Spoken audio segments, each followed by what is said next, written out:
السلام علیکم ورحمۃ اللہ وبرکاتہ۔ میں سورج ہوں زندگی کی رمق چھوڑ جاؤں گا، میں ڈوب بھی گیا تو شفق چھوڑ جاؤں گا۔ تاریخ کربلائے سخن دیکھنا کہ میں خون جگر سے لکھ کے ورق چھوڑ جاؤں گا۔ صدر فہم و ادراک ایوان خوددار و بباک۔ 11 ستمبر 1948 کا دن ہے۔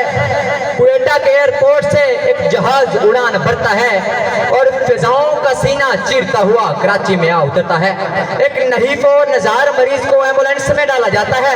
ایمبولینس روانہ ہوتی ہے مگر رستے میں خراب ہو جاتی ہے۔ پوری قوم کی نبضیں ابھارنے والے کی اپنی نبضیں ڈوب جاتی ہیں۔ منظر بدلتا ہے۔ 16 اکتوبر 1951 کا دن ہے۔ کمپنی باغ راولپنڈی جلسہ عام ہے۔ 40-50 ہزار کا مجمع ہے۔ ایک طرف مائک سے قائد ملت کی خوشنما آواز بلند ہوتی ہے تو دوسری طرف افغانی باشندے اکبر کے پستول سے 2 گولیاں نکلتی ہیں اور ملت کے لیے اٹھنے والے قائد ملت کی آواز کو ہمیشہ کے لیے خاموش کرا دیتی ہیں۔ منظر بدلتا ہے۔ ایک بیوہ اپنے اکلوتے بیٹے کو سکول بھیجتی ہے۔ سکول پر دہشت گردوں کا حملہ ہوتا ہے اور بیوہ کے نصیب کی آخری بتی بھی گل ہو جاتی ہے۔ منظر بدلتا ہے۔ قوم کی معصوم بیٹی کسی بھیڑیے کی درندگی کا شکار ہو جاتی ہے۔ منظر بدلتا ہے۔ لاہور کے ہنستے بستے بازار میں بم دھماکہ قیامت صغریٰ برپا کر دیتا ہے۔ کہیں جیل کی سلاخوں کے پیچھے بے گناہ ایڑیاں رگڑ کر مر جاتے ہیں۔ کہیں مری کا برفانی طوفان سیاہوں کا قبرستان بن جاتا ہے۔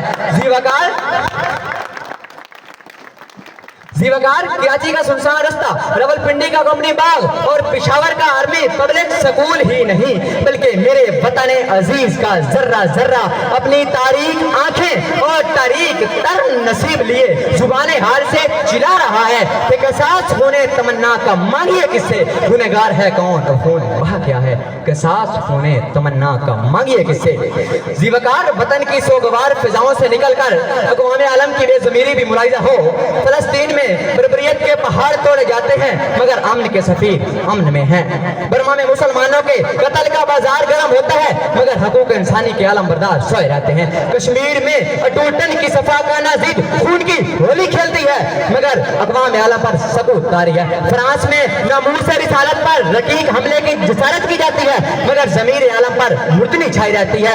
سو اب میں نے بٹھانی ہے کہ اب منظر نہیں بدلنا بلکہ نعرہ دلگیر بن کر شبیر بن کر حیدر قرار کی شمشیر بن کر اب تقدیر کو بدلنا ہے، اب اس نظام ظلم کو بدلنا ہے۔ اس کار خطرت میں میرا لہو بھی گرو ہے تو کوئی پرواہ نہیں، کیونکہ خون پھر خون ہے، ٹپکے گا تو جم جائے گا۔ ظلم پھر ظلم ہے، بڑھتا ہے تو مٹ جاتا ہے۔ ظلم پھر ظلم ہے، بڑھتا ہے تو مٹ جاتا ہے۔ زیوکار اقوام عالم کو خبر کر دی جائے، سامراجی خداؤں کو یہ بتا دیا جائے کہ میں اقبال کا شاہین ہوں، میں پرواز سے تھک کر نہیں گرتا، شہید کبھی پرواز سے تھک کر نہیں گرتا، پر دم ہے اگر تو نہیں خطرہ افتاد۔ میں قہاری بھی ہوں، غفاری بھی ہوں، میں قدوسی بھی، جبروت بھی، حیدری فقر بھی میرا، دولت عثمانی بھی میری، عصائے قدیمی بھی میرا، ضرب جد اللہ بھی میری۔ میں زندگی کی آنکھوں میں آنکھیں ڈال کے کہتا ہوں کہ قاتل میرا نشان مٹانے پہ ہے وزیر تو میں بھی سینا کی نوک پہ سر چھوڑ جاؤں گا، اپنے ڈوبنے کی علامت کے طور پر دریا میں ایک آدھ بار چھوڑ جاؤں گا۔ لشکر کریں گے میری دلیری پہ تبصرے، میں مر کر بھی زندگی کی خبر چھوڑ جاؤں گا، میں مر کر بھی زندگی کی خبر چھوڑ جاؤں گا۔ والسلام۔